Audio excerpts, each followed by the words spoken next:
Hi, y'all. You had a good breakfast? Oh, that's good. Oh, it looks like you've got a lot of leftovers. I hope you don't drop any ham. I hope you don't drop no ham back here. Oh, I'm gonna have to run up and eat the ham.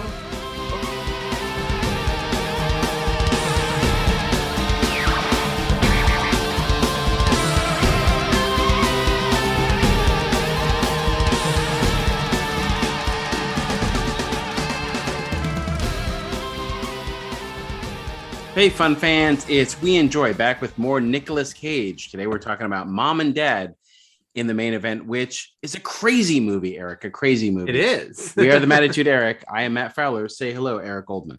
Hey, everybody. It's a crazy Nicolas Cage movie, and that's the way we like it. We like him crazy. We like him hot. We like him loud. We like him rambunctious. Nicolas Cage is, he's been more endearing these days, also been in more of the public eye than usual because of this movie coming out, which The Unbearable Weight of Massive Talent, maybe? Yeah. Is that the full title? That's it. Am I getting it right?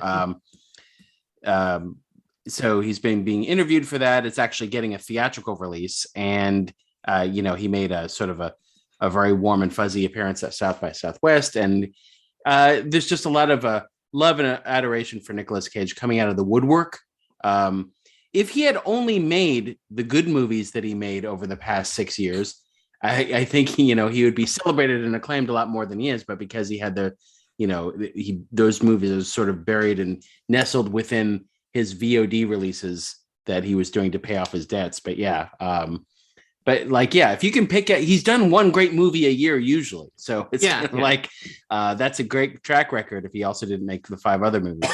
Well, it was funny because I read the big GQ cover story with him. There's one of many cover stories with him right now, but GQ did a big profile with him, and they were just talking about and they went into all of it and the financial trouble that led him to do so many movies because they were just stacking up how many movies he'd done the past decade versus DiCaprio. I can't remember, there was they went to Will Smith, DiCaprio, someone else, and it was just so much larger.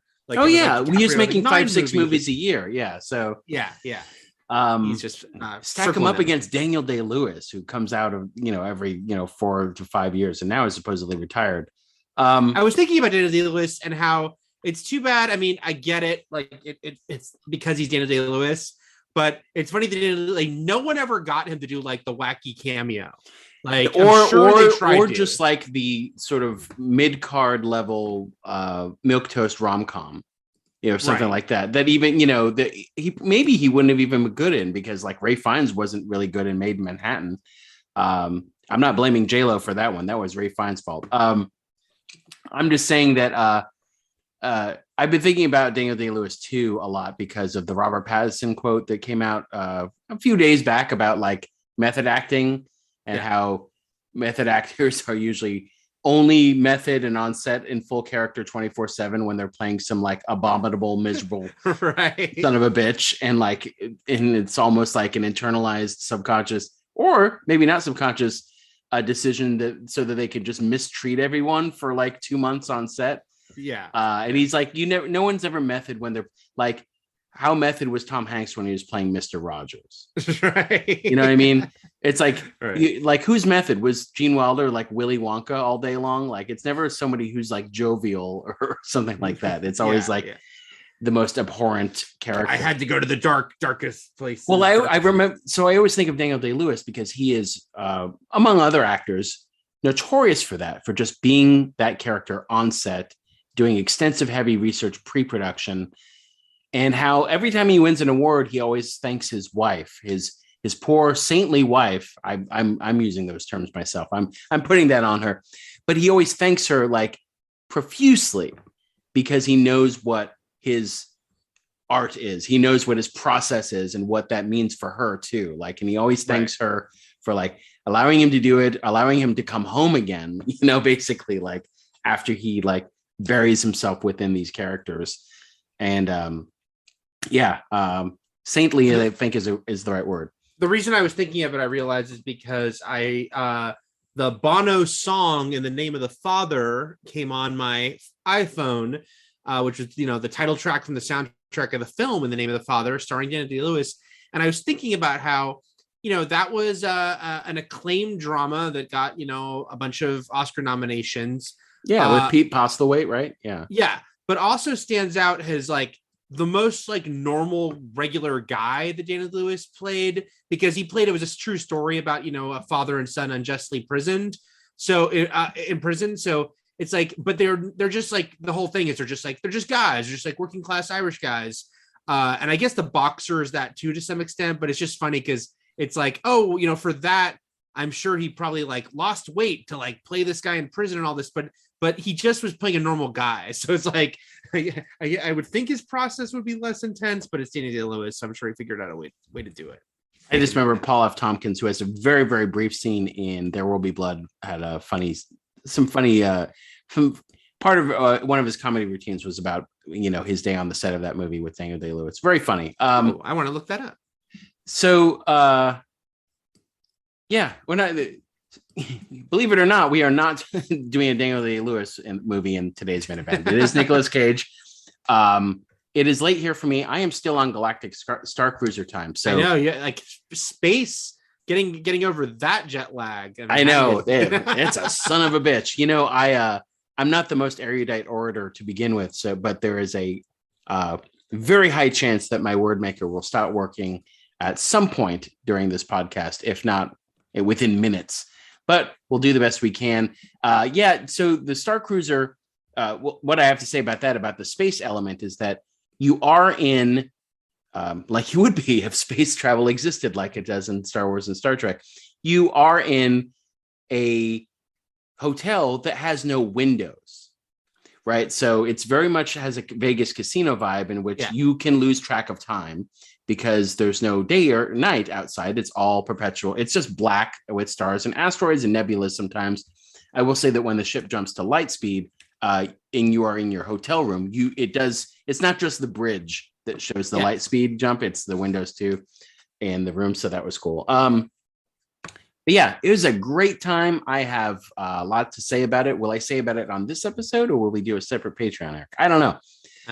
It's awesome, but so you probably shouldn't go too far into I know. It was completely awesome, but also I have notes. But it's one of those weird things where it's like, how much can they tighten the screws on this experience being what it is, being as improvisational as it can be, wrangling as many people as it does at once, of all forms of all levels of fandom, and also in all levels of interest when it comes to actively participating in improvisation and interacting with the characters in various ways, and grown-ups and kids, right? Yeah. So you has to be okay for everyone. Yeah. It has to be okay for everyone.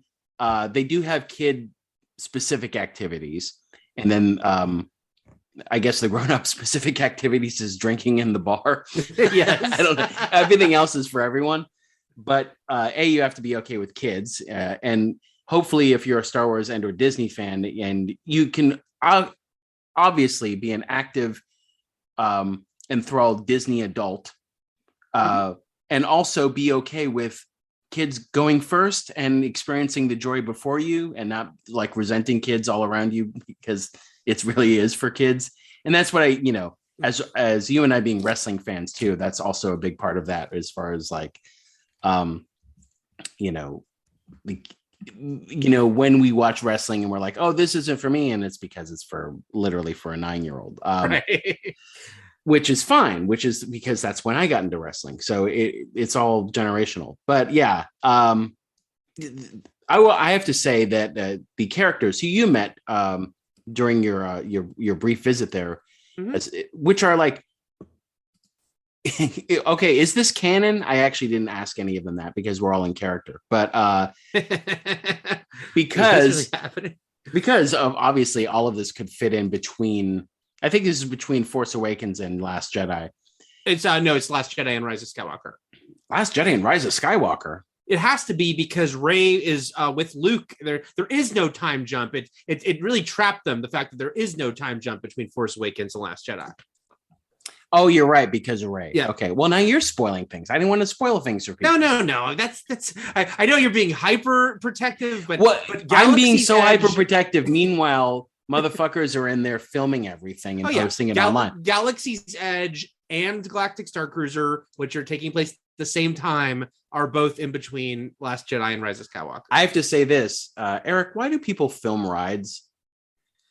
I don't know. It's like concerts. It's like, are you ever going to watch? I mean, okay, I should say that for the filming rides thing, unless you have like a theme park YouTube blog thing, like, are you going to watch this back? Your experience of like being on the ride that doesn't actually convey what it was like doing it.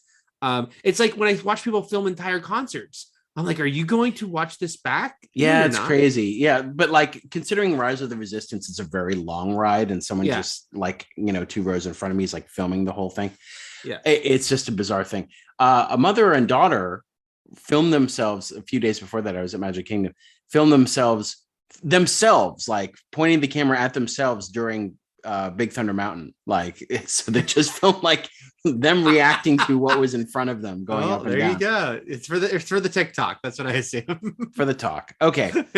My point is that the characters, and I did learn afterwards, because you have to, that there are 2 sets of actors playing these characters, because they can't just live and breathe these roles. I've seen pictures of what I consider the fake versions of these characters. I've seen. Well, I consider who I got the real ones because they were mine. No, that's my joke. Yeah, that's okay. I'm saying the same thing. Okay, but I'm saying, but my Raithe Cole is actually the guy whose picture is on Wikipedia. But if you search Raithe Cole on Twitter, some other guy pops up.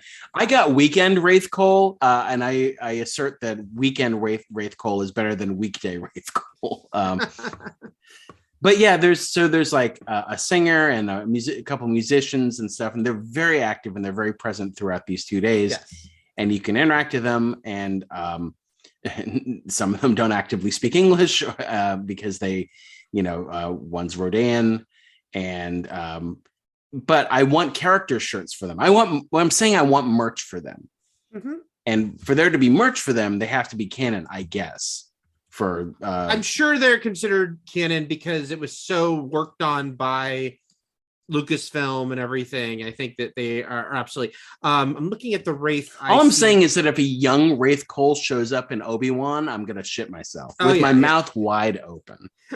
So I'm looking at Wikipedia at fandom, and this picture of Raithe is not the real Raithe as I know him. Wait a minute, that's the Raithe I know, Eric. I know. Okay, hold on. But Gaia is the guy I know. So who knows? And who knows who's in the Ioani costume? Right. That could be anyone. So there's much to figure out. And then there's like a guitarist named Sanji. There's also the captain, the cruise director, and the Captain Harris of the Starcruiser adventure. Because it did feel very Police Academy. I was going to say, you better explain who Captain Harris is, Matt. That's the comic antagonist from the Police Academy saga, except the second movie. And the third, right? Or is he in the third? I feel like he came back for the third. I think he was just gone Mauser's for one movie. In the third. Are they both in the third? Oh no, there's double antagonists. I'm looking up Police Academy 3. Don't worry, as we speak. The First Order Lieutenant Troy, is great. That actor was putting his all into it. He was amazing, and these guys have to come into so think medieval times, right? Like there are these planned scenes that you have to and use your phone. There's an app on the Disney Play app where you like go to the Starcruiser and it gives you your itinerary for the day, and certain ones are highlighted that are like, you don't want to miss this. Although if you do, I mean, you can do whatever the hell you want, but if you do, you're going to miss story stuff. So he has to hit his lines, he has to do all that, but then he also has to walk around and actively interact with people. And he has to be prepared, and all of them do. They all have to be prepared for someone to talk to them as a Star Wars character they've created for themselves. They actively have to know all the planets, creatures, things that happen in all the movies and TV. Like they have to know everything. Wonder how much if someone asks them about Star Wars. So if someone asks them about that, they're not going to be like, And they also, and like the stormtroopers and Lieutenant Troy have to be able to handle kids running up to them with lightsabers, right? And being like, I'm going to get you because you're bad. Like, I'm actively going to stop you from being bad right now and stop this whole experience because I'm a little child and I don't know what I just know I'm supposed to go after the bad guys. So they have to like deal with all these things. And then they have to deal with the people who are there for, I don't know why, but they're there not to interact or participate that much, which is fine. They could pay the money to do it. But all right, that's my spiel. I saw did you say it or did I read it somewhere, which is like, if you're doing a Disney trip and including this with your Disney trip, like other Walt Disney World things, do this at the end of it. Yes. Everyone I talked to who did the full thing said do it at the end, that you'll be very legit exhausted. And right. I was weighing that a little bit, and I don't know. I think it could go either way. There's different levels of exhaustion because doing the parks first and then going into this felt like its own version, because this is like go, go, go, go, go. Starcruiser is really nonstop. It's not a relaxing vacation. It is not at all. But also, I feel like if you want to relax after, I mean, I guess the alternative is this ends everything and you go home, so there's no more to do after. But I'm just worried about people being already tired when they go into this. Right. Like if they do some parks the days before, you go into this. I guess. Yeah, it's tricky no matter what. Hey, I'm going to blow your mind here with some Police Academy facts. Oh, please. So first of all, there's only one thing I ever want my mind blown with, and it's Police Academy. I'm going to pat myself on the back. I was right. Police Academy 3 is a Mauser movie still. So he was in there for 2 movies. And so the big deal, one of the reasons why Citizens on Patrol is so great is because Harris returned. Harris returns. But here's what I was going to joke. I was going to make the joke about how it's funny that Proctor is both their sidekicks, just interchangeably. The buffoonish sidekick to the main antagonist just jumps between them, or not main antagonist, usually the comic antagonist. But what I did not realize or remember is Proctor wasn't in the first movie. Harris is. So Proctor is introduced as Mauser's sidekick, is his sidekick for 2 and 3, and then he stays. Mauser leaves, Harris comes back, but Proctor remains as the goofball sidekick. All right. It doesn't matter because Proctor got to be in the scene where Harris screams out, "Don't you ever touch my balls without asking," which is, I think, the pinnacle of all police academies for a young middle school us. Anyway. Sure. So also just back to Starcruiser really quickly, on the second day, you do get to go outside. So anyone like worried about going stir crazy because of the lack of windows, you spend like half the day, you spend as long as you want at Galaxy's Edge on the rides, but also the story stuff continues out there too. So there's like, you got chores, you got chores to do outside the ship too. So and then you get back on board. Plus, Matt, you can always go visit the climate simulator if you need some fresh air. You can. I did visit the climate simulator. Good. Okay. Or you can follow one of the Sajas, one of the sort of the lightsaber trainers. Yeah. Into it. That's the thing. If you start talking to some of these characters, they lead you on side quests you didn't even know about. And a friend of mine went into that place and did like moved rocks with his mind. I filmed a guy who I didn't know doing that. And then he came up to me after and said, "Please send me that," because I had good footage of him moving. I need proof to people that I am. Right. It was an emotional moment for him and the Saji. Yeah. So. Oh, by the way, all the Sajas, super hot. They are hot. Like, oh god, the dudes and the one female Saja looked like Emily Bones Deschanel, and then the 3 guys were just like, cheekbones galore. So good. Although you also tweeted that there was just a hot couple on board. Oh my God. Yes. There was the hottest couple with super attractive. They had 2 daughters, and I'm not saying they were super attractive because they were like 4 and 6, sure. But they were just like the most beautiful family. So I hope everyone last week enjoyed the Mitchells versus the Machines. Mike Rianda joining us for Face Off. In that movie, there's the couple. There's the perfect Instagram family, right? Yeah. Yeah. So this was them. in full flesh, just the most attractive family ever. And to the adults of this group, I say they were super hot. Sure. And also they would wear Mandalorian armor, not the helmets, which would cover up the most all of their hotness. Yeah, the beauty. Yeah. But yeah, they were I saw them all the time because there's only so many of us on. Oh, there's only 100 cabins, so yeah. You're gonna keep seeing the same people over and over for sure. All right. Yes, they were. Given we just talked about that much more than I thought we would, so feel free to trim down this news as you see. All right, I'm trimming down the news as we speak. There we go. All trimmed. Bam. Okay. Since we've already talked about Nicolas Cage's VOD movies, let's talk about what he actually said about it in an interview. Do you know who this was with? Was this a GQ piece or was this just a breakout? Well, he's said variations on it in multiple interviews. Not only this week, but then Jim David is like, he told us something similar a few months ago, because everyone's going to ask him about it. Like, oh, you did so many movies. Every time he has a good movie, they're all like, what about all the shit you're making? Right. So, yeah. Right.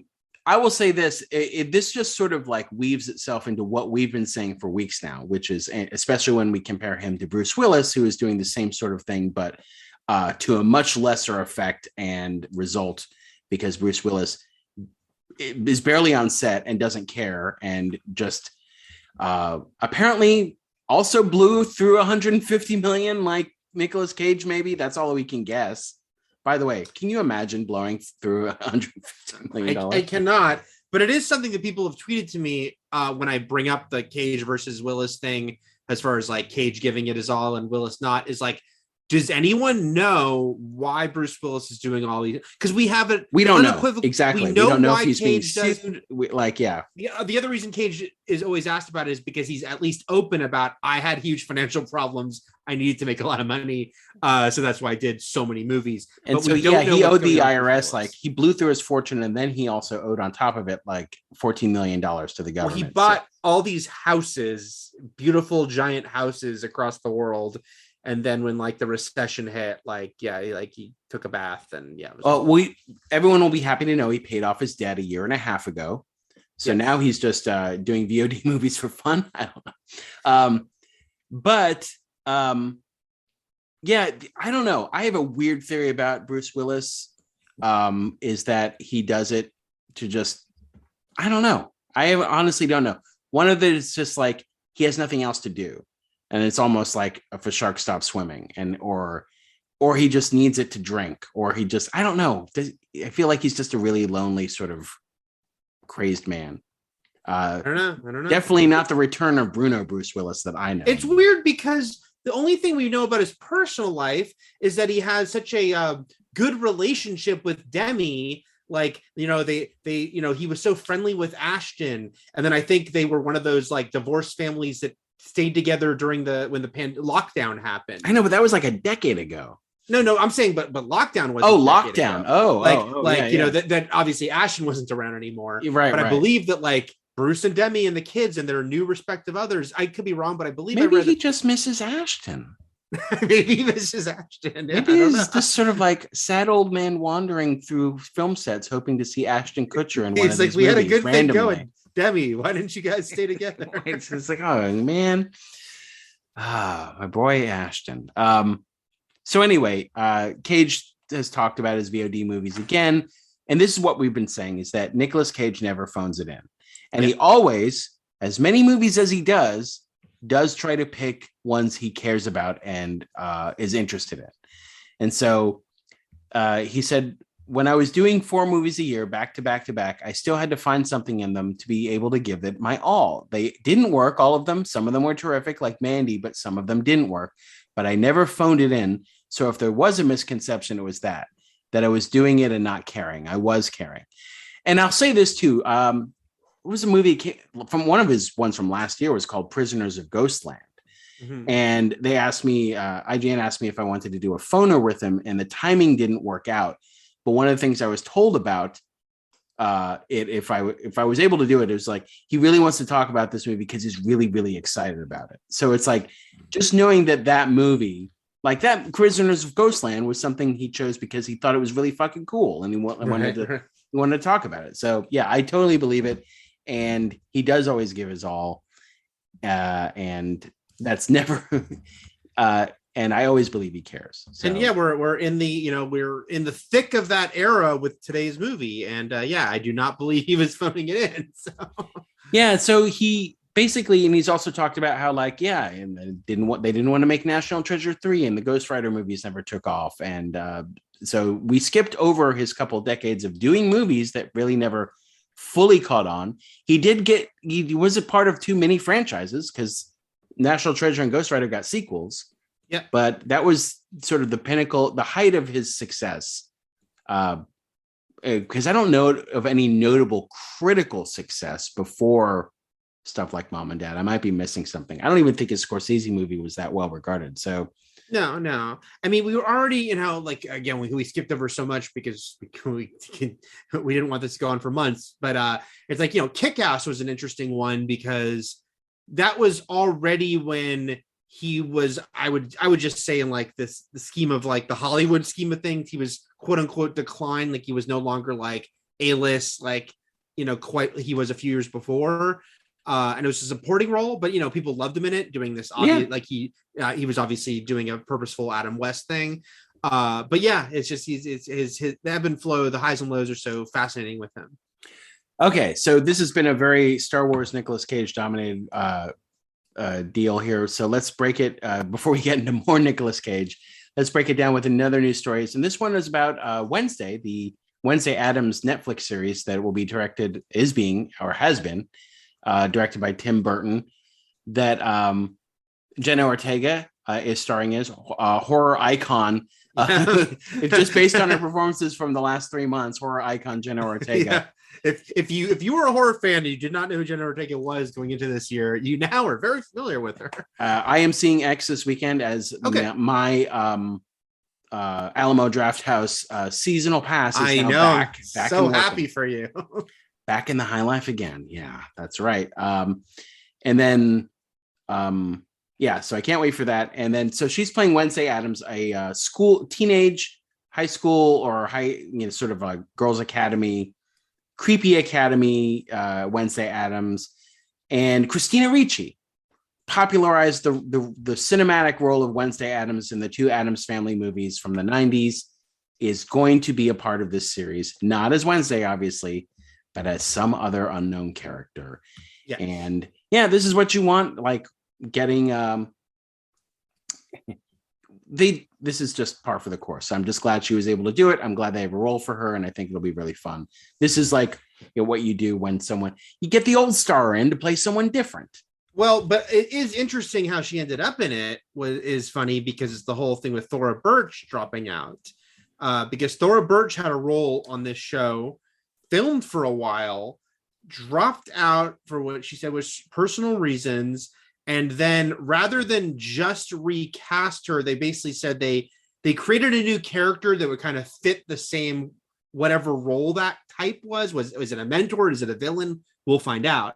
But they decided to reconceive the character. And I'm sure it was like all came together very quickly. Like, hey, what if it was Christina Ricci? Is she free? Tim's worked with Christina. Is she filming Yellow Jacket season 2?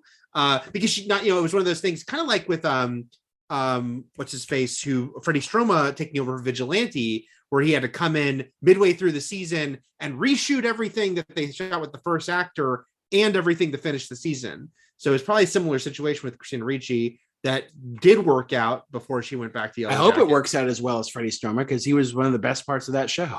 I know, right? So he was incredible. And obviously Christina Ricci would be great. Thora Birch, I continue to worry about her. I have for 20 years now. But I mean, I was thinking the same thing, dude, because it's like I hate to like speculate about actors and stuff, but what we know about Thora Birch, very talented young actress who there's always been talk about like had like terrible controlling Hollywood parents, and that is a reason that her career dissipated just as it was getting very hot after like Ghost World and American Beauty. That why did she just sort of vanish, and that it was like them and their control.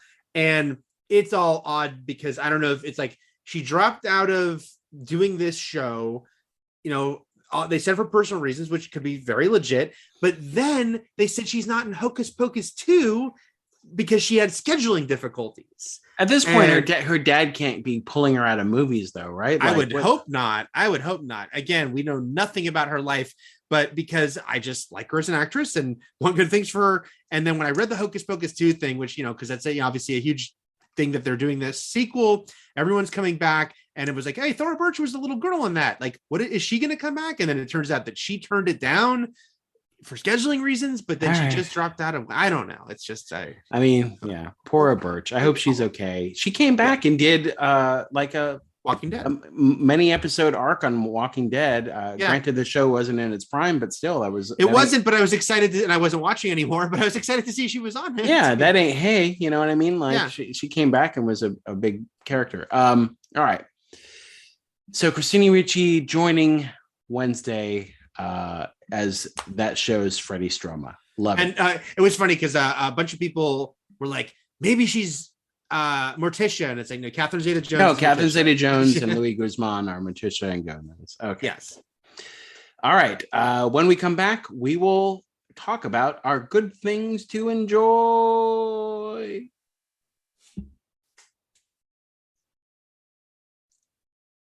All right, we're back with recommendations. I think there was a note to read, but we'll read them. We're gonna switch it up this week, Eric. We're gonna read the message we got after our good things to enjoy. Okay. And only because I don't have it pulled up right now, and I just remembered it in my head. Sure. So also, next week and the final Nic Cage movie in our Nic Cage-a-thon. Granted, we're in modern era Nic Cage, and we wanted to pick one that was well received, well reviewed, looked interesting, and that Eric and I hadn't seen, which is why we're not doing Mandy, because Eric has seen it, though I haven't, and that's to my shame. But we are doing The Color Out of Space.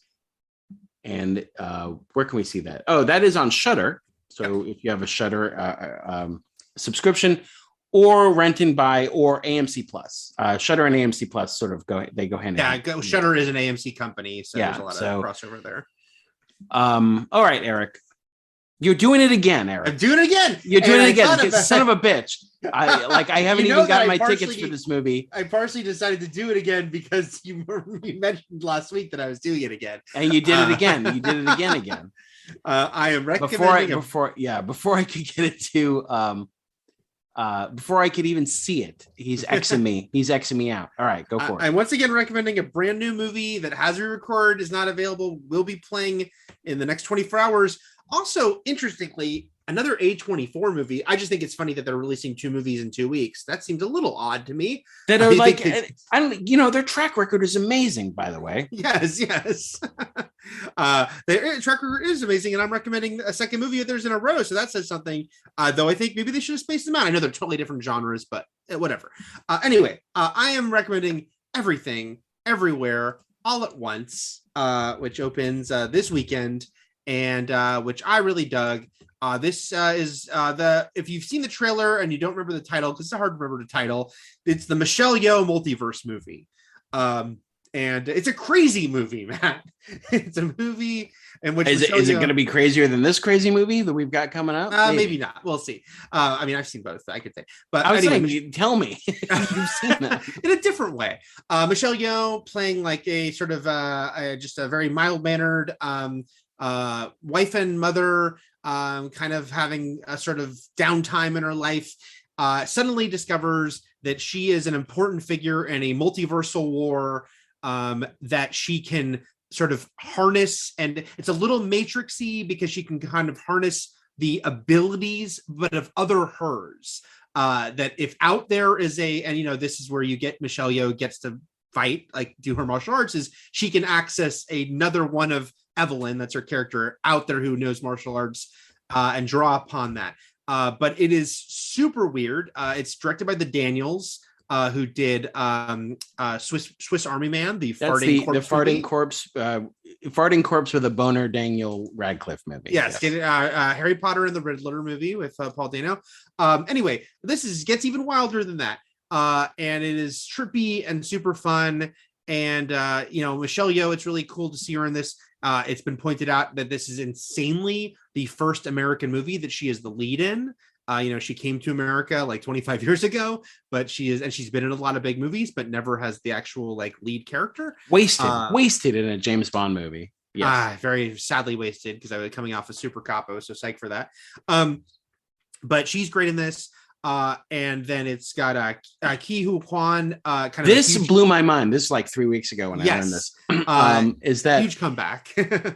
Ki Hu Kwan, like, I can't just tell you what this young child actor at the time meant to sixth grade me, or fifth grade, sixth grade me. Living he was doing it all, man. He was in 2 iconic movies right next to each other as amazing characters that I wanted to be. A year apart, yeah. The Goonies and Temple of Doom. He was Short Round, Temple of Doom, Data, and Goonies. My favorite characters. For everyone who I am a huge, outside of the problematic cultural aspects and representation, I am a huge Temple of Doom fan, and never see it as the lesser movie. Please don't ask me to rank the first 3 Indiana Jones movies, but I love that movie to pieces, and he was a huge part of that. And the fact that he had these 2 big breakout roles, and then just sort of decided to not do anything. Like he started a TV show that was canceled after a season with Elliot Gould, and I remember that. He was also on a couple seasons of Head of the Class. Yeah, he did. He was recurring on Head of the Class, and then he kind of just was like, no, I don't want to do this. It was also a little bit that Hollywood, being early 90s Hollywood, didn't have a lot for him, That is true. Has an Asian actor with an accent, but he's great and he's so likable, and he plays Michelle Yeoh's husband here, and he's great and likable in this. And he also, everyone's accessing their multiverse selves, and he gets to play sort of different versions of his character as well. And then I also want to mention, because the cast is great. Jamie Lee Curtis is in this in a really fun role, and James Hong, who's amazing in his 90s, still going strong. He's a voice in Turning Red.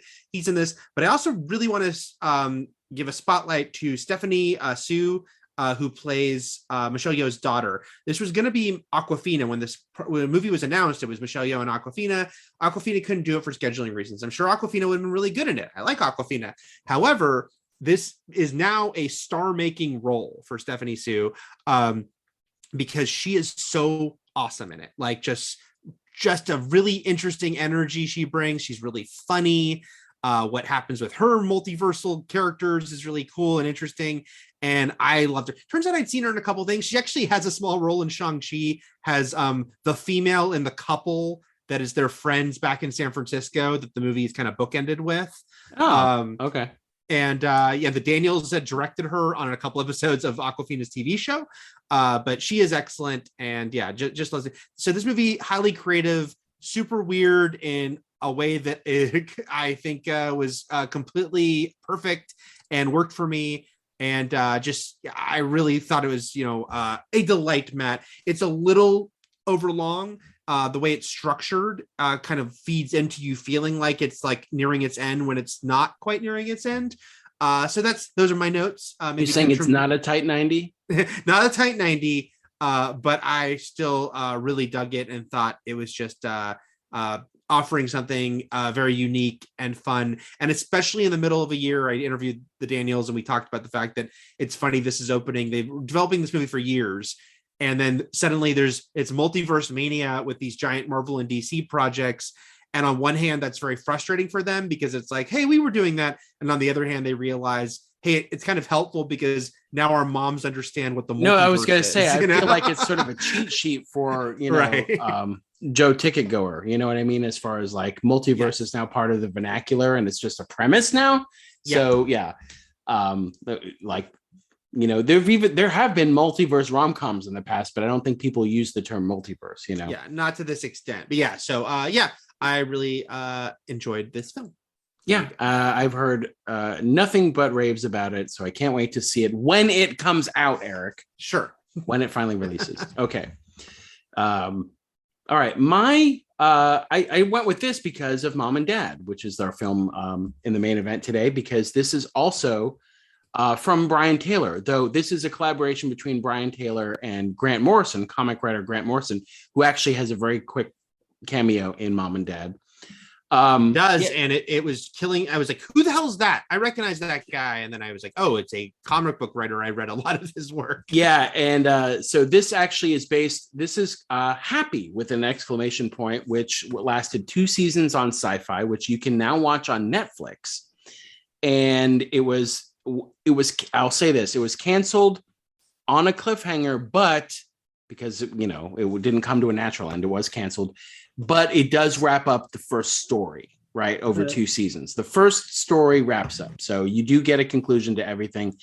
And if you are a huge fan, like you should be, of not only Christopher Maloney, but also his thick, juicy dump truck derriere, you see quite a bit of it on the shows. Oh, yeah. But you get to see it. See it, not just in tight pants, not in tight Law and Order pants, but also he's just a nudie on the loose on this show.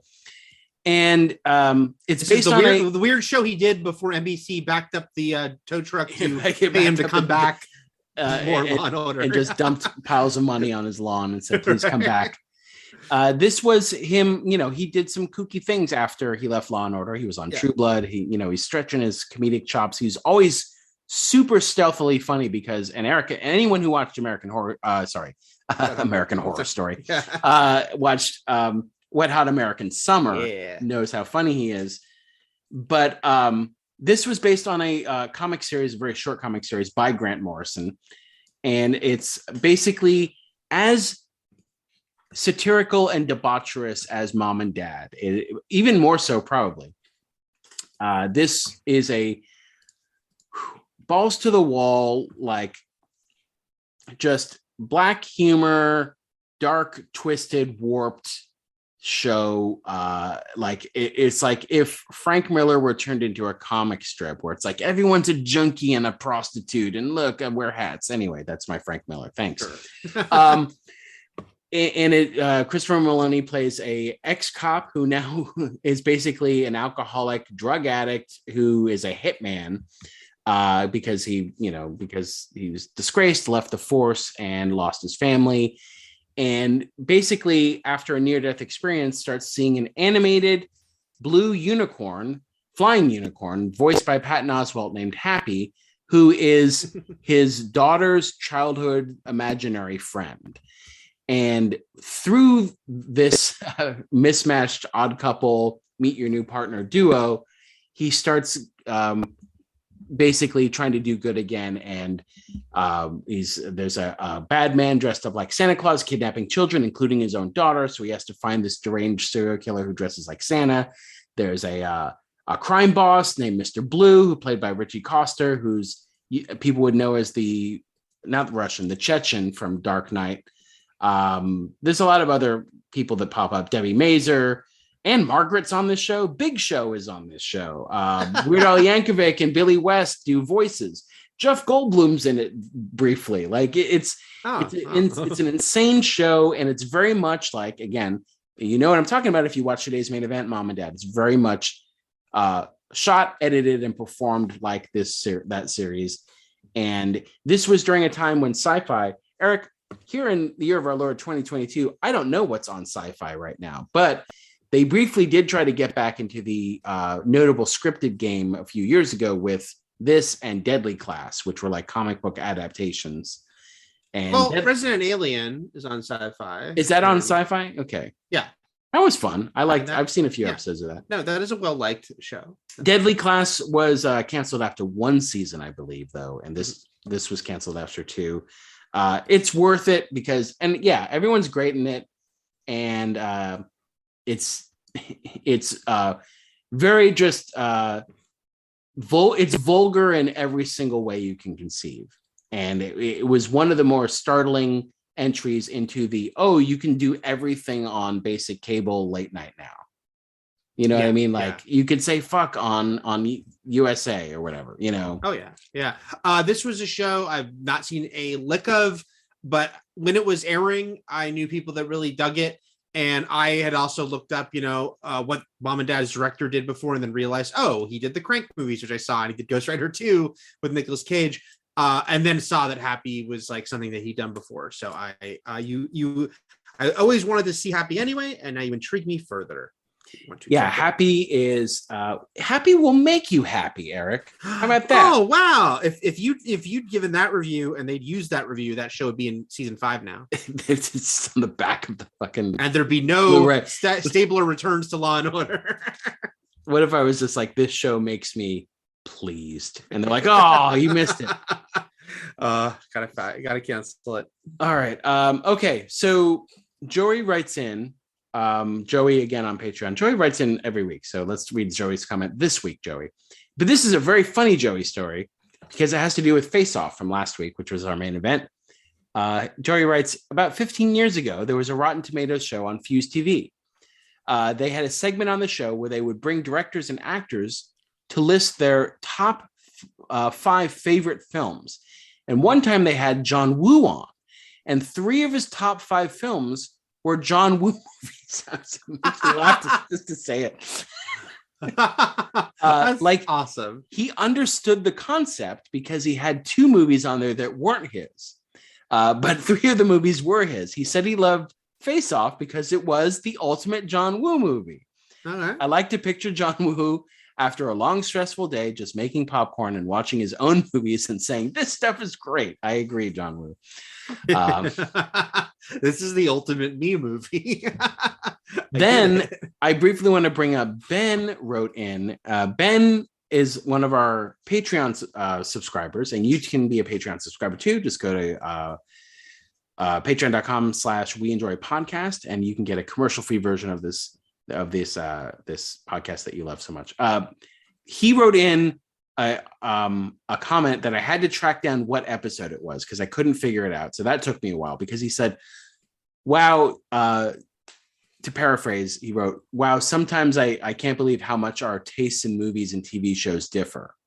And I was like, oh, what episode was this? So I tracked it down. It was the Heavenly Creatures episode. So I wrote back to him. I was like, oh, what was it that we liked that you didn't? Like, what was it about this? So Ben writes in that what he does not like that we like, whereas 1, Heavenly Creatures, which is obvious because it was the Heavenly Creatures episode. And then he writes, to a lesser extent, Fringe. I think the thing was, so for Heavenly Creatures, he says, I think the main thing was I had a less sympathetic response to Pauline, which makes the rest of the movie a tough watch.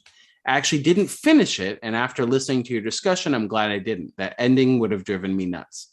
Then for Fringe, he said, I did really enjoy it first, but I cooled on it over the first couple seasons and didn't finish that one either. It's been a while, but I don't think there was one I'm out moment. I just kind of drifted away from it. I don't know if he actually wound up not liking that show.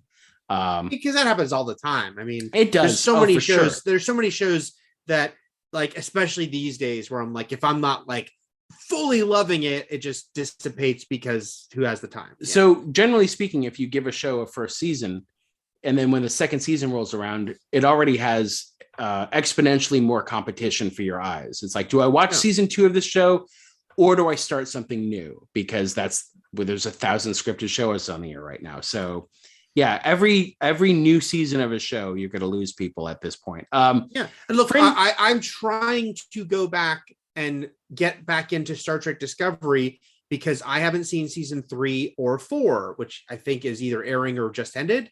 And there's no reason. I liked the first season. I really liked the second season. It's just that I liked other things more, and there were other things to watch. And when season 3 came around, I'm halfway through season 3. And I'll tell you one of the reasons why watching things on formerly CBS All Access and now Paramount Plus is sort of takes a little more inner effort from me to get up and do it, is because of their fucking UI. Like, I can't handle their interface. Like, if I pause a show, somehow I can't restart it. If I stop a show, I can't restart it from where I left off. Yeah. Like, it's all rotten. It's rotten all the way through.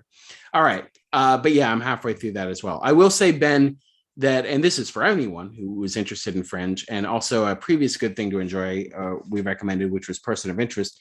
Like Fringe, those shows start off procedurally, and wind up by the final 2 seasons like super serialized. Well, procedurally with a mythology background. Yes, then by the end, right, when they're really bleeding viewers are like, fuck it, like we're just all in on serialization and all that stuff. So Ben, if you make it to the final couple seasons of Fringe, it's basically a multiverse war, Eric, a multiverse war between Earth 1 and Earth 2, basically two Earths at war with each other.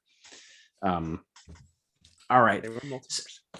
Speaking, first of all, that just reminded me of the very short-lived show on Stars? 2 seasons it was done, Counterpart with J.K. Simmons. Which was about a warring Earths, like 2 separate Earths at war with each other. Yeah, that sounds vaguely familiar. Which was really good. But that reminded me of the trailer we saw today for A24's Men, which has multiple Rory Kinnears in it playing different roles. I didn't tweet this out and I didn't tell anyone, but the announcement that Mike Myers was back in a new series playing 8 roles spiritually exhausted me. Like, it's so funny how, like, if that news came out 20 years ago, I would have been like, fuck yeah, like this, let's do it. Like, I would have been so excited. And now I'm like, like, it sounds so terrible. I just like that it's an obscure joke from So I Married an Explorer that he's extending into a series with mythology. Why not? That was the best part of it. Okay. When we come back, we will talk about Mom and Dad from 2017. Hey, Ben Taylor had a big 2017, didn't he? Because Happy started in 2017 as well. Sorry, not Ben Taylor. Brian Taylor. Ben must have as well, though, whoever he is. Yeah, Ben wrote into Patreon and he didn't like Fringe. That's who he was. All right. We'll be back.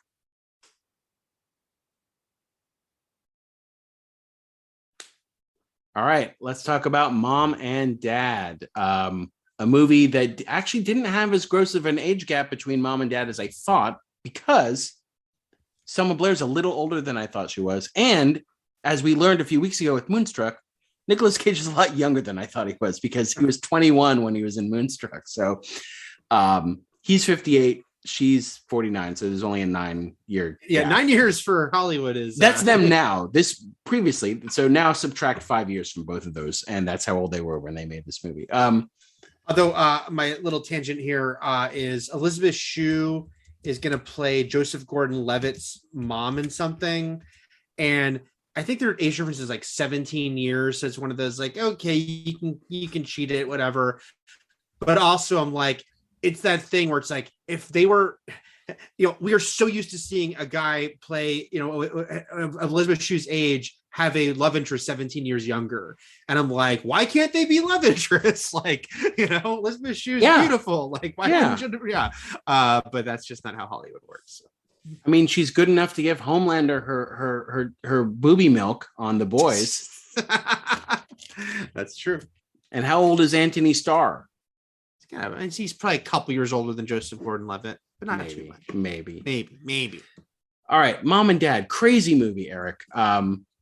This is a movie where Nicolas Cage is like I wouldn't say he's the lead, right? Like it's a sort of a 4-person ensemble. He's definitely he's a co-star in this movie. Yeah, and honestly, Selma Blair and Ann Winters as Carly are kind of have the most screen time. Like because there's actually a long stretch where we don't even see him, and we're sort of following them around. Then we cut to him at work and he's asleep listening to porn. So he sort of comes in and out of the movie.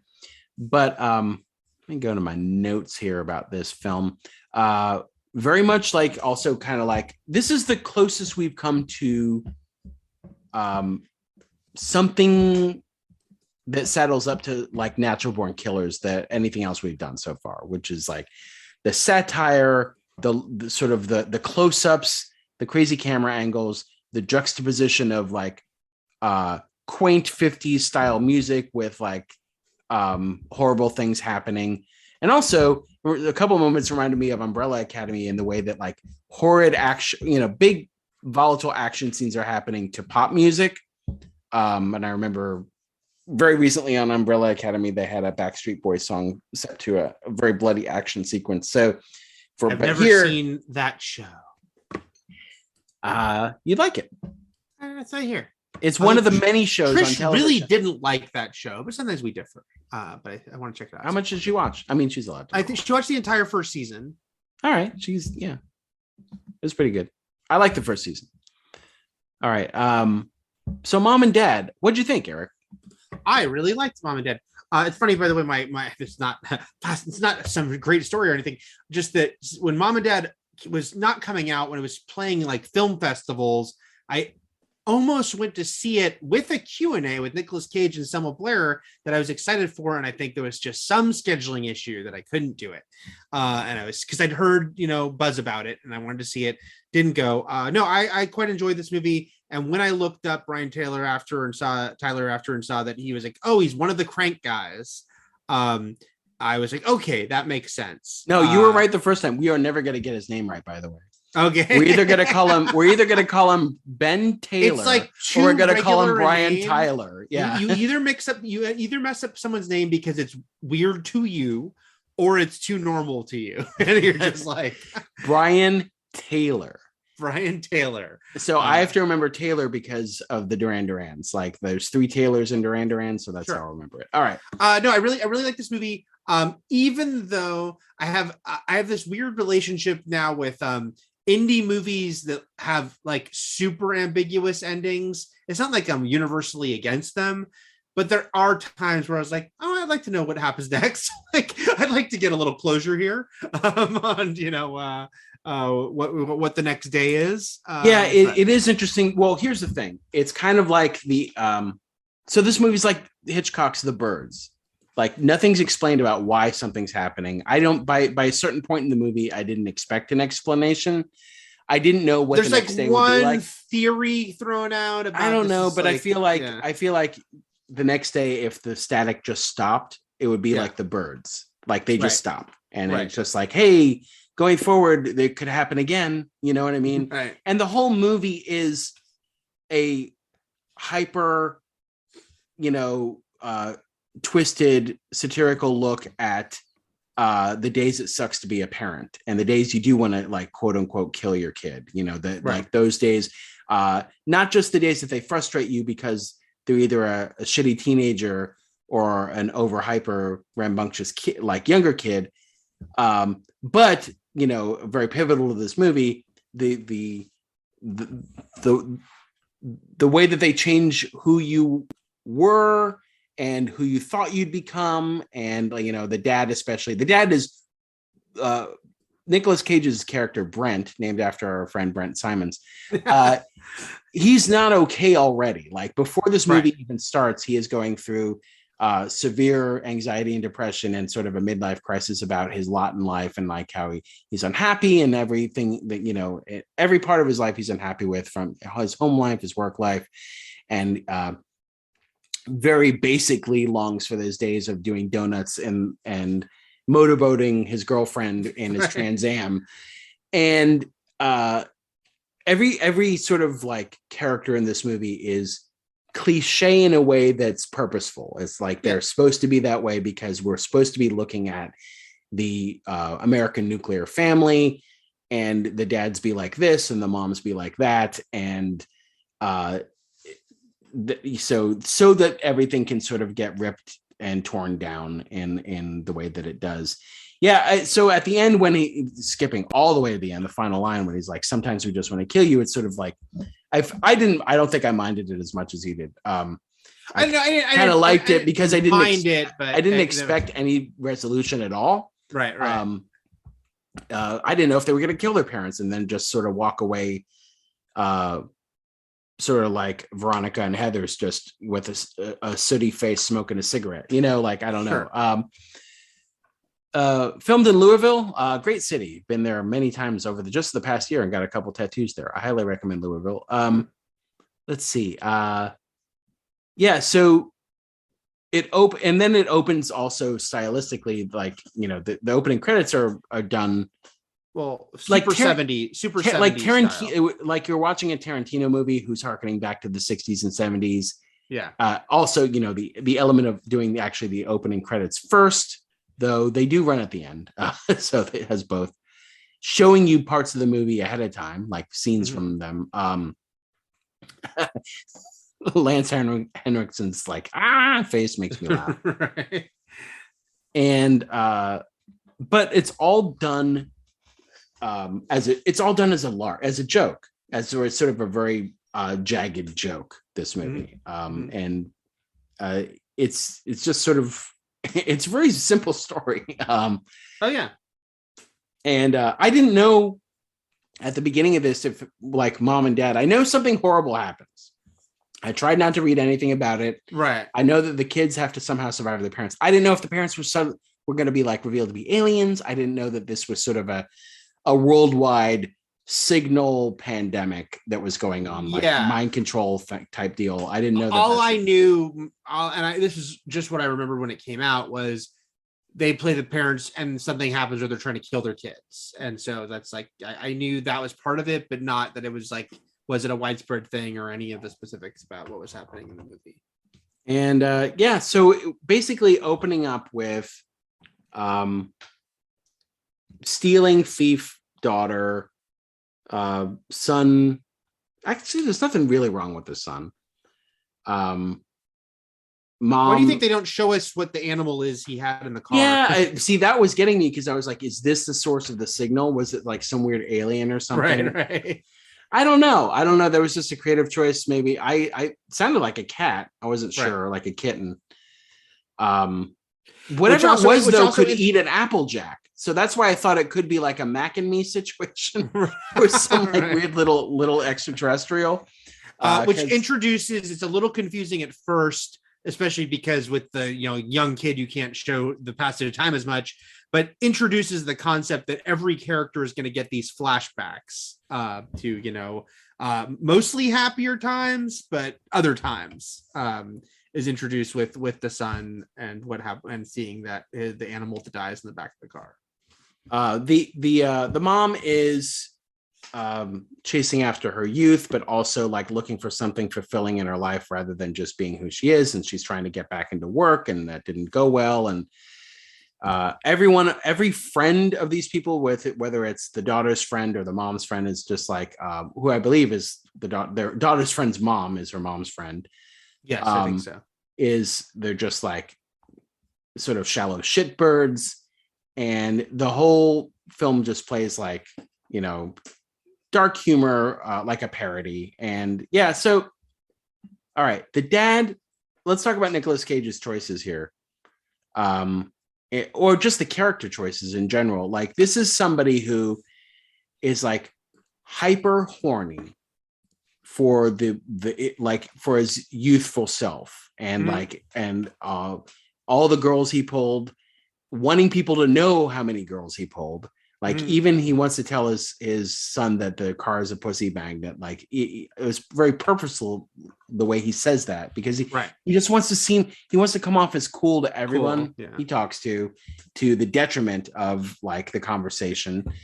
And it's very, like, honestly, Married with Children did this very similarly, but like in obviously a very different tonal way of portraying like former glory for the parents and ne'er-do-well kids. And this is like Norman Rockwell can eat shit because this is what life is in America, et cetera, et cetera. Right. And we can assume, because the way from what we see in the movie, again, they never explain it, they never go into the rules 100%, but assuming that they are not at all being affected at the beginning here, like you said, he's already on the edge, the Cage character. So he's got a great moment, which is when his son throws the ball and hits him in the back of the head. And there's this like long stare before he like breaks into a grin and kind of a fake laugh. Yeah. So that at that part of the movie, I'm still like, oh, it's just a body snatcher situation. I wasn't sure what was happening. There's even an allusion to the fact that the dad might be racist, because they're like, we know why you don't want her seeing that boy, like they don't say it, but like, and like his tickle attack on his son is treated like a horror movie slasher ambush. I mean, we should also, of course, mention though that because the movie opens with a mother killing their kid in the car, so it's like they, of course, we're supposed to feel this like, when's it gonna? Even if you know nothing about this movie, you watch that opening scene and then it's like, okay, when is it going to happen for other people, including our main characters here? Right. And so this movie goes to really dark, twisted places, not just with the parents trying to kill their kids, but like small children being killed. Like we don't see the housekeeper kill her daughter. We hear it, but it happens.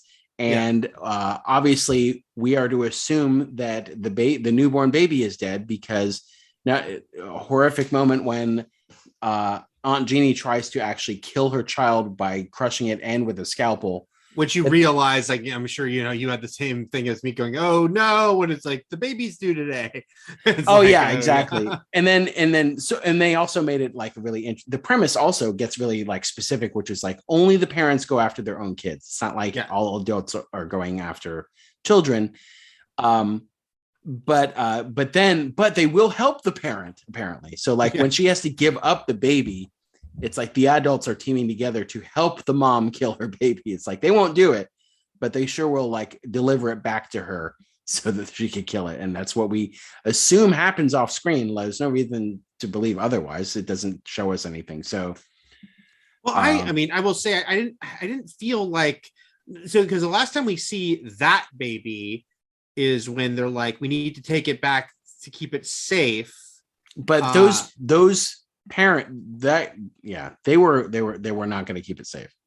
Well, they weren't going to keep it safe. I didn't necessarily think that they were like they were going to help, but since they clearly didn't have a handle on this situation, and we see the creepy corridor of dads watching the babies, so it's bad news. I know that guard's eyes though made it seem like it was basically taking it back to the bad place on purpose. Mm-hmm. That's my take.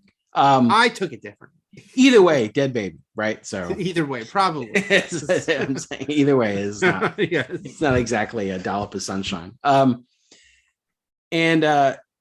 yeah, so like the dad is he's very stereotypical as far as like needing a man cave, doesn't want to hear about his daughter's period, that kind of thing.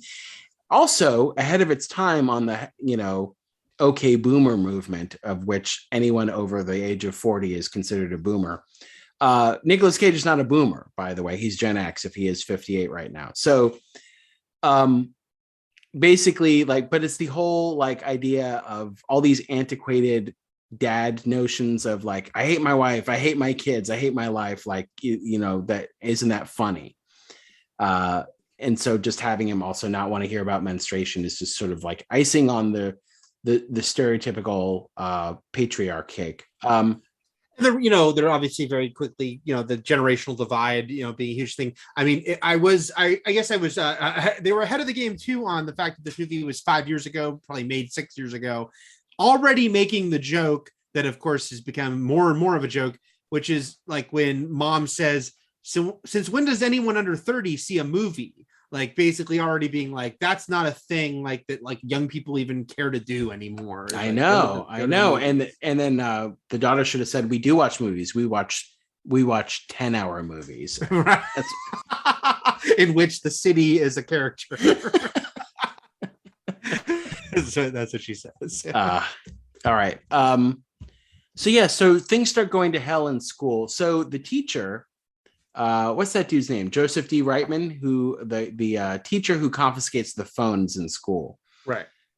He's been in everything, including he actually plays the killer Santa Claus in Happy. So he worked with Brian Taylor. Got it right. He worked with Brian Taylor either before this or simultaneously, because he was unhappy. But he was in Clueless, Perfect Storm. He was married to Shannon Elizabeth, Lady in the Water, both American Pie 2 and Jay and Silent Bob Strike Back with her. Who is he married to? He was married to Shannon Elizabeth. He was married to Shannon Elizabeth? Yes, and he's male EMT in American Pie 2 and Bluntman and Chronic assistant director in Jay and Silent Bob Strike Back. I love that. I love that he was married to Shannon Elizabeth. He was also in Crank High Voltage, so that would have been the first time he worked with Brian Taylor. Okay. Yes. But he's briefly in this as the homeroom teacher. I mean, he's got a sizable part in the middle there, especially when he's trying to like help the kids. Like he seems to sense something is very wrong pretty quickly. So I like that.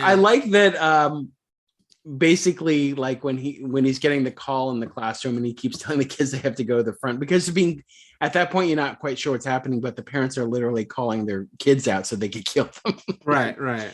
And then as Carly, the daughter, sort of the protagonist of this movie, is Ann Winters, who I am not really familiar with because I did not watch 13 Reasons Why.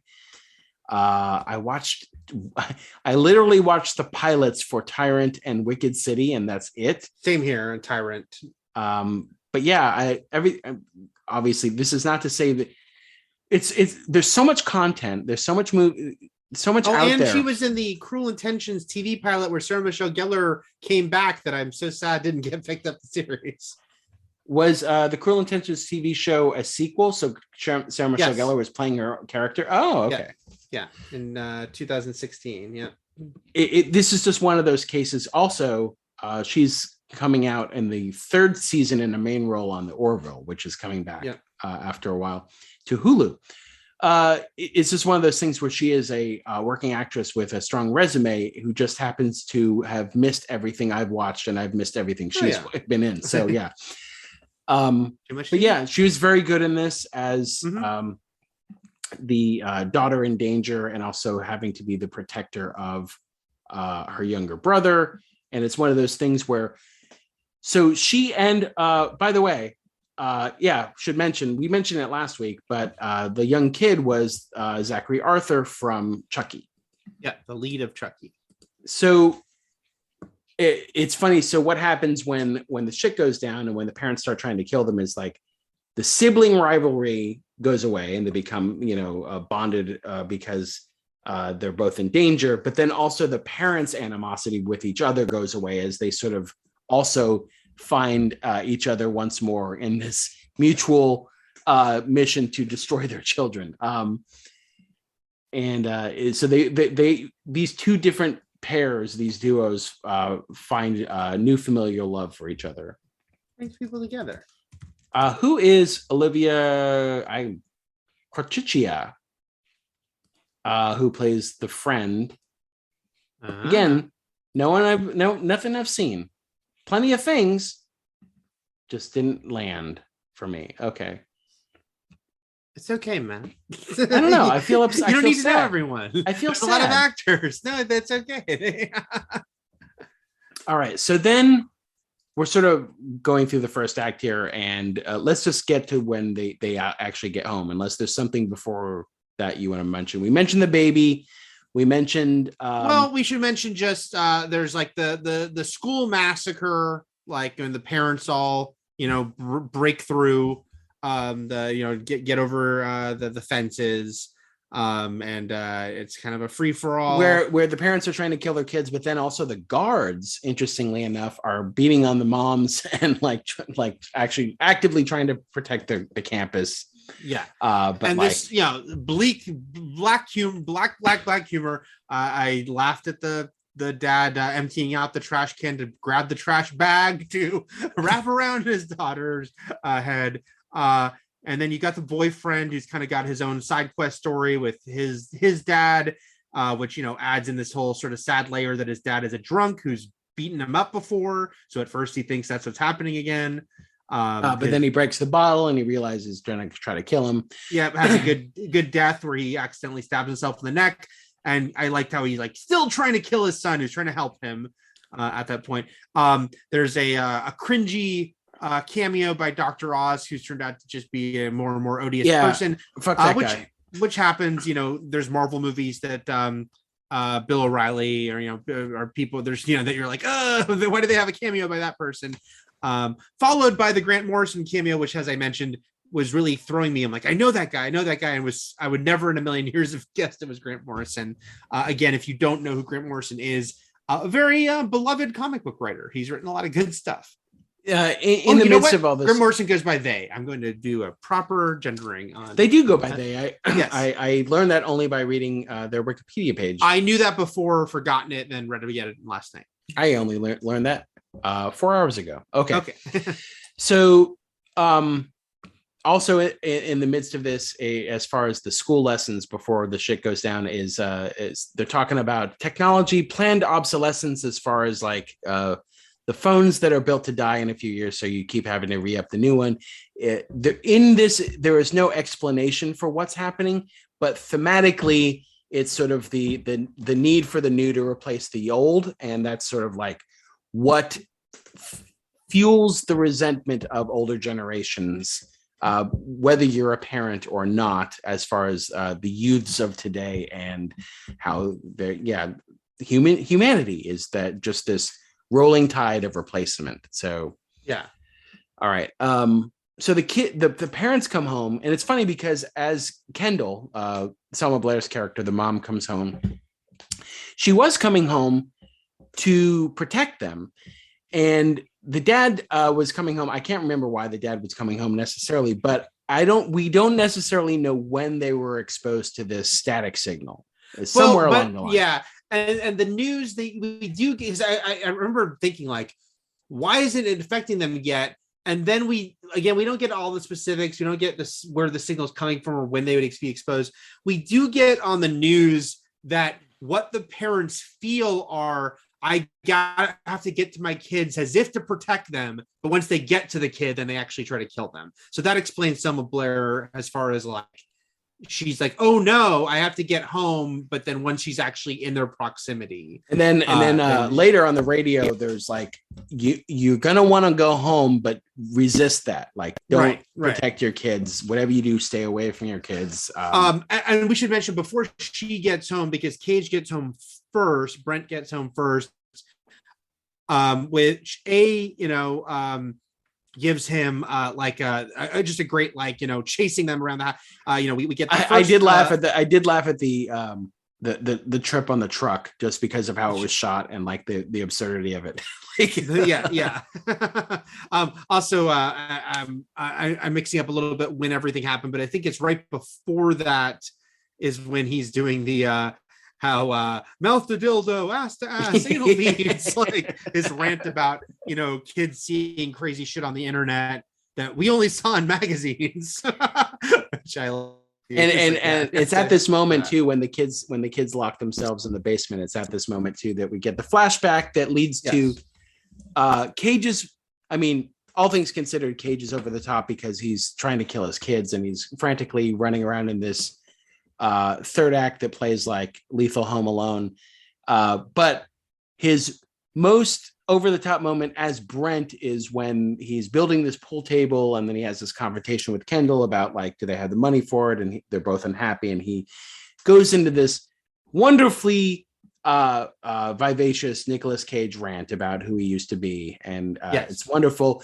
Selma Blair is also excellent in this movie, but she doesn't go full tilt. In fact, her sort of coming to terms with like how unhappy she is in present time is more of a sort of a tender reflection, tear-filled reflection, rather than like a very animated rant like Nicolas Cage gives. He sledgehammers the pool table, but like you said, that firmly tells you that he had some big issues prior to this, and so now this is just like set off all this stuff that he was already dealing with.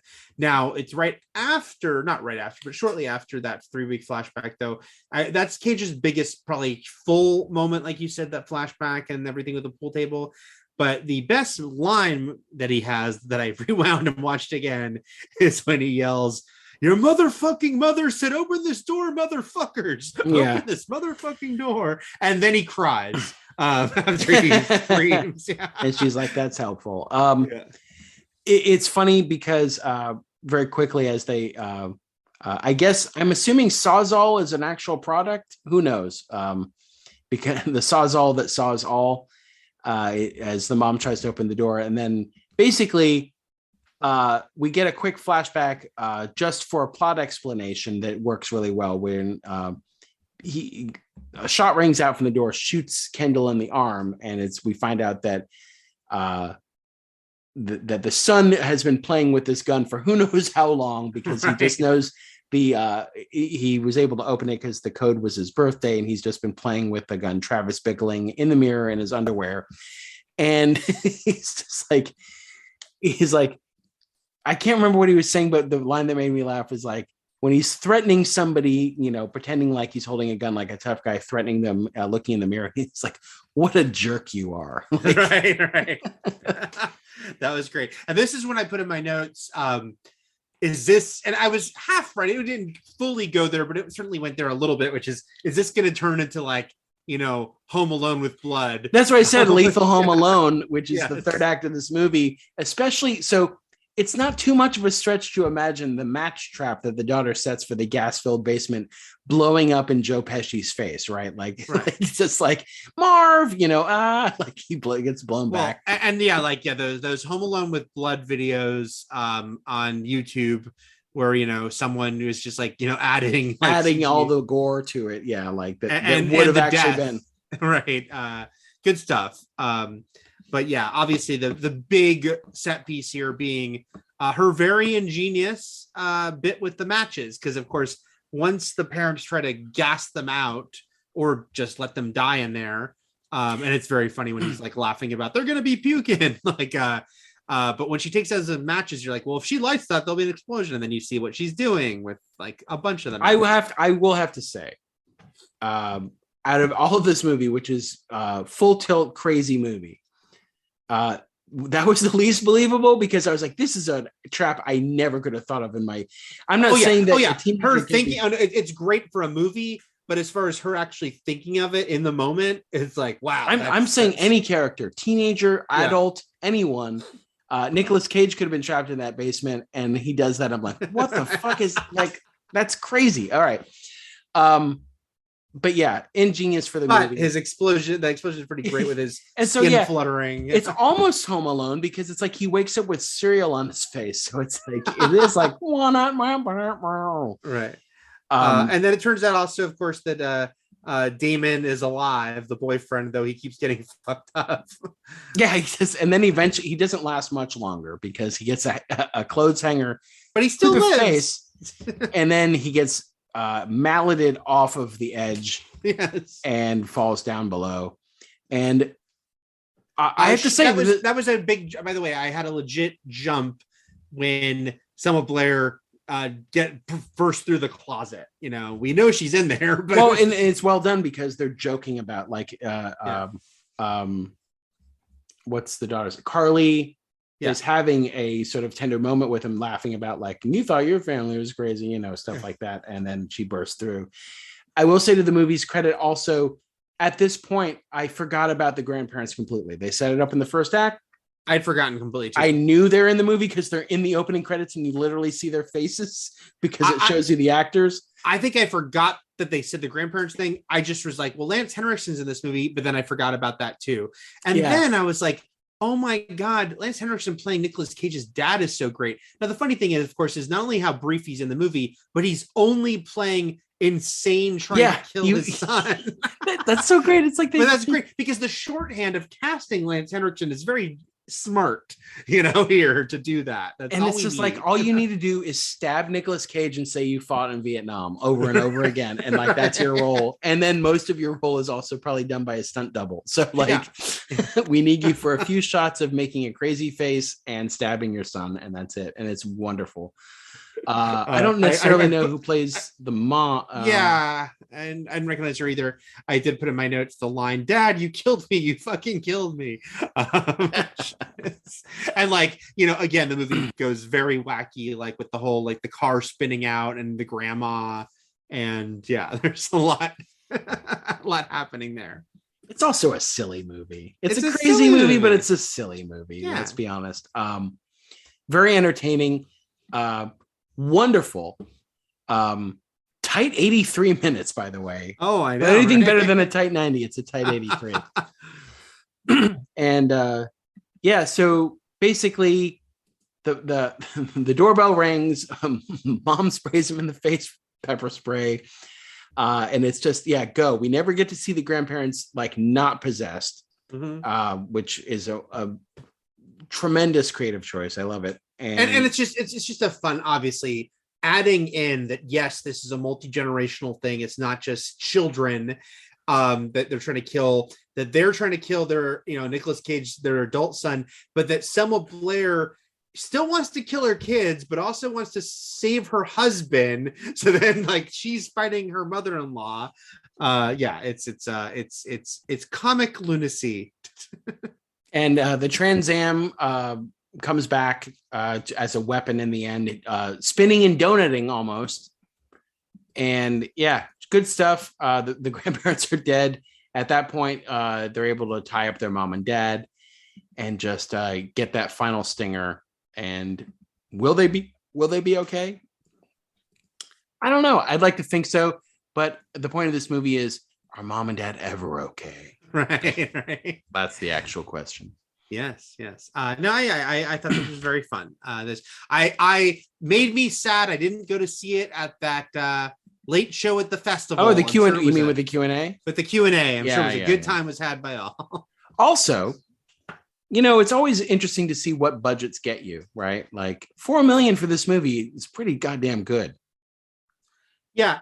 And because I thought this was a first time director, then realizing that he'd done the Crank movies and the second Ghost Rider movie, I'm like, okay, so he's working on a tighter budget than he's had, but he has the experience that he can probably make it work, make these moments. Like he's not a first timer. This movie, by the way, done for $1.5 million less than Raising Arizona, and that was a tight budget for the Coens at the time. So right, and decades later, so yeah, it was impressive. This wasn't a box office bonanza in any way or shape, but it was a standout good movie amongst Nicolas Cage's sea of sort of earnest mediocrity. Right. Yeah, like I said, I felt like it was the beginning of a turning point because it got the low level cult response, but that would start to grow, like Mandy being like kind of the next big one. Was that the next big one after this? I felt like Mandy was the next one, and Mandy got a next, because this was like a cult movie, but Mandy was getting a little more high level, critical response, not just like, this is a fun Moon Knight movie. Like Mandy had a little more like, ooh, there's something really cool about this movie. I mean, again, that's not to say we would never return to Nicolas Cage, but I do think it's amusing that we did this Nicolas Cage-a-thon without doing the movie that he got an Oscar for. Like we're talking so much about his style of acting and like his commitment. And look, okay, I'll say it here. Well, we're not doing a blood oath, but if we do another Nicolas Cage-a-thon, we'll try to do Leaving Las Vegas. I mean, Elizabeth Shue is Joyce and Gordon-Levitt's mom, for crying out loud. That's right. We owe it. We owe it to Elizabeth Shue. Yeah. Okay, so Mom and Dad. I'm looking at his filmography before this because I'm like, what? It was just sort of like not. Like there's these titles that I'm like, oh yeah, it was The Power of One. I remember that being. I remember Joe was something because it was directed by David Gordon Green. Yep. It's like he would do these. Yeah. It was like, it was just a weird mix. But then starting in I think 2014 is when he had all these, and so it's interesting to note that Frozen Ground, or The Frozen Ground, where he was, which was basically, I don't know if it ever got a theatrical release, but it was from 2013, and it was him and John Cusack, and it was basically John Cusack was playing real life Alaskan serial killer Robert Hansen, and Nicolas Cage was playing the state trooper who was like big into helping, or like basically not, he wasn't a real person in that movie, but like he was inspired by the law enforcement that captured him. So this movie last year, I think, got in the news because all of a sudden it popped up as like Netflix's number one movie. And it was from 2013. It was some bizarre, I don't know why but that'll happen. Like a random Jason Statham movie will be one of their top things. Yeah, because that's the thing. When you watch Netflix and you haven't heard of this movie, and you're like, oh, there's a new Nicolas Cage movie, not knowing that it was from almost a decade ago. So yeah. Especially if it was one of his VOD movies, but it also had Vanessa Hudgens and 50 Cent in it, and Dean Norris. All right, that's Mom and Dad. I hope people watched this movie. I hope they did it. Yeah. It wasn't, I have to say, Actually, I was going to mention this when I was talking about my good thing to enjoy, but I forgot. My planned good thing to enjoy, Happy was right there, obviously, because of Brian Taylor. But another one that this movie reminded me of was a movie called Series 7, The Contender. Oh, yeah. And that is not, like Heavenly Creatures and other movies we've talked about, is not available anywhere. I got rid of my DVD years ago, and I regret it because that's terrible. Oh, yeah. I do want to officially recommend that as a good thing to enjoy someday, but it's hard for me to do with it when no one can see it. You can't watch this movie. Yeah. I know. All right. Until next time, until our final Nicolas Cage movie next week, when we talk about Color Out of Space, everything is possible, but nothing is real, and Shockma. Shockma.